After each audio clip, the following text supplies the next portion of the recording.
Hi there. I'm Phyllis Walker with Phyllis Walker Consulting, and I'm here today to help you with the task of choosing a K through 12 private school for your child from among all of the different choices that are available today.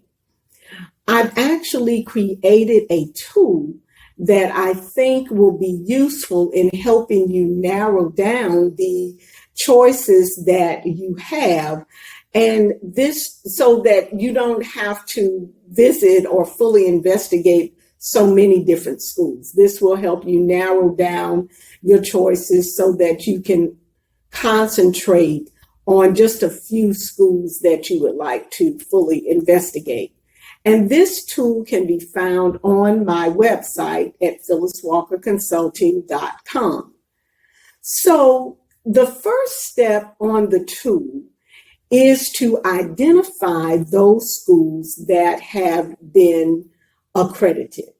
And some of you may be asking, well, aren't all schools accredited? Well, actually, no. The public schools in the state of Florida, yes, they are accredited, but K through 12 private schools are not required to be accredited in the state of Florida. So basically, it is up to the families to do that work of identifying those schools that are accredited. So before we go on, let's identify what it means for a school to be accredited. And it just simply means that that school has been evaluated by members of an accrediting agency to determine if the school is operating according to an established set of standards. So you may be wondering now, what is an accrediting agency? Well, an accrediting agency is simply an organization that has been established in order to support the quality and effective operation of schools. And part of that process is to provide the accreditation services. So one of the things that it's important to know, since you as families will be doing some of this investigation of the schools, is to know that all accrediting agencies are not created equally. So some may be a little more rigorous in terms of ensuring that they're evaluating specific criteria, qualifications. Some may be a little more lax in that process. So the Department of Education, the Florida Department of Education, they do not provide accrediting services. They don't sanction any particular accrediting agencies. They don't license schools. So here again, it's up to the family. But there is one thing that I can suggest you do is look at the list of accrediting agencies, approved accrediting agencies that are on the Florida High School Athletic Association's list. And I actually have a link to that list on my website as well. But the Florida High School Athletic Association, they have a list of 16 approved accrediting agencies. And these are agencies that the private schools would have to be accredited by in order to play against the athletic teams in the public school. So if you're a private school athletic team, in order to play against a public school athletic team, that private school would have to be accredited by one of those approved agencies. So if you use that kind of as a guide, you're going to identify those schools that have quality, have been evaluated by a quality or a reputable, incredible accrediting agency. And the different schools on their websites, if they are accredited, they will put the agency that they have been accredited body. Now, when we look at also these members, the people that make up the accrediting agency, who are they?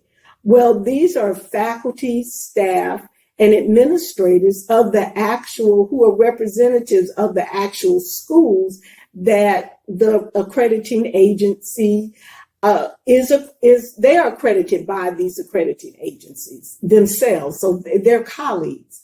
These are not a group we're not talking about a group of government officials. We're actually talking about educators and others who work in the field of education, like guidance counselors and your finance people, as well as people who may work in the cafeteria facilities, things like that. So these are people who have experience working day to day in education, and they're the ones that are establishing the standards that are being used to evaluate the schools. And they are also the ones that make up the teams that come out to the schools to do that part of the evaluation. So these are not, again, they're not government officials. These are actual educators who are providing these services. So these standards that the accrediting members or accrediting agency members are establishing, what are we talking about when we talk about these standards?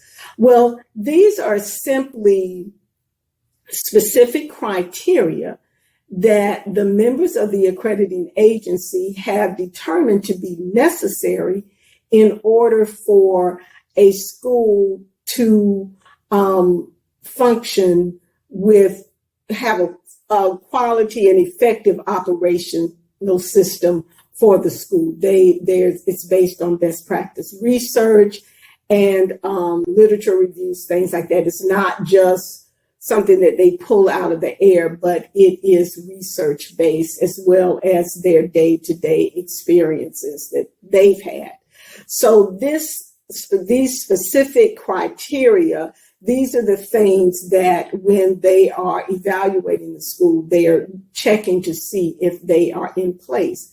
Things like licensing of the school. Does the school have proper licensing with the state of Florida, as well as the county or the city in which they are living or in which the school is in?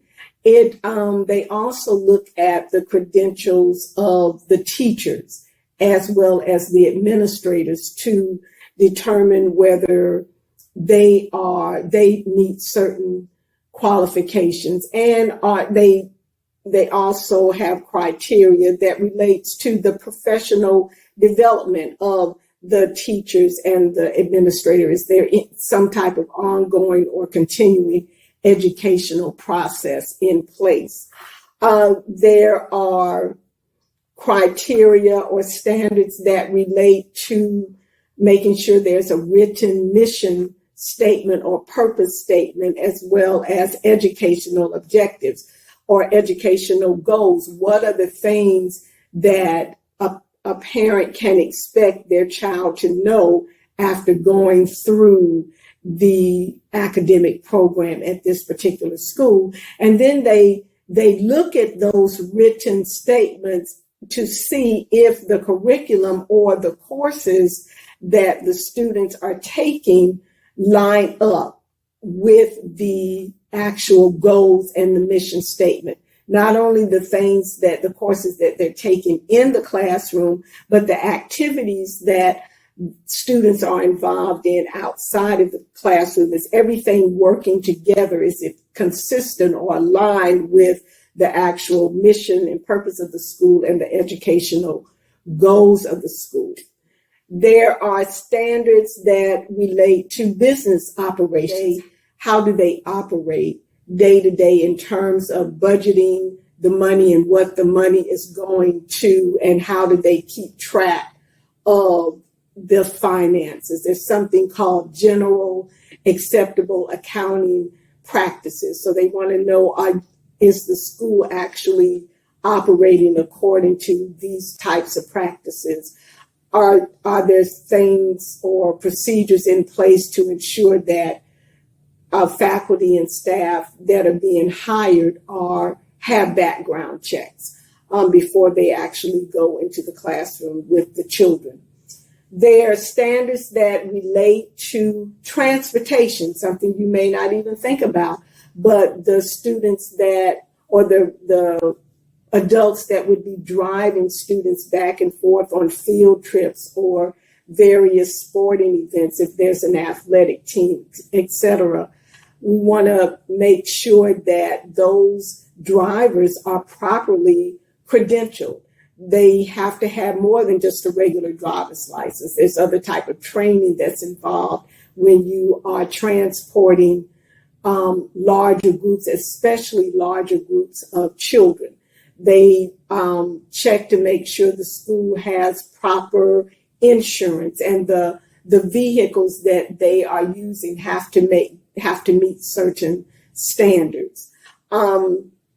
There are also criteria that they look to see in terms of emergency planning. Are there written guidelines for what to do in case of various emergencies? And are those procedures practiced on a regular basis with the faculty and the students? So like fire drills, or God forbid, if there's a shooter on campus, would the faculty and the students know what to do if they hear certain types of codes called over the intercom, what have you?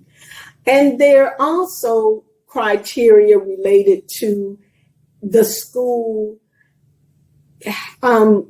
going through assessment so that there's ongoing improvement. Is the school actually looking at their various functions, including student learning, to determine whether or not how the instructional methods that are being used, for example, are they working? What can be done to enhance those instructional methods so that students are learning, their learning is enhanced? And there are many, many more, but that will just give you just some indication or idea of the types of criteria that schools that are accredited, those things have been checked out to ensure that they are in place, along with many others. Now, there's one question that I get asked quite a bit is, if a school is not accredited, does that mean it is not a quality school? And no, it doesn't. It doesn't mean that. Just because a school is not accredited, that does not indicate that they are not a quality school.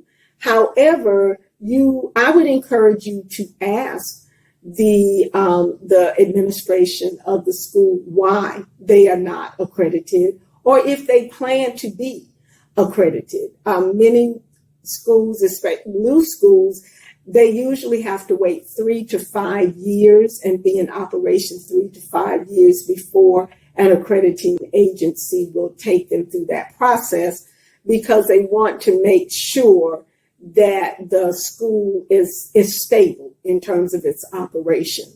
So that may be one reason they're not accredited right now. Some administrators of schools, private schools, just simply are not really aware of the importance and the benefits of accreditation.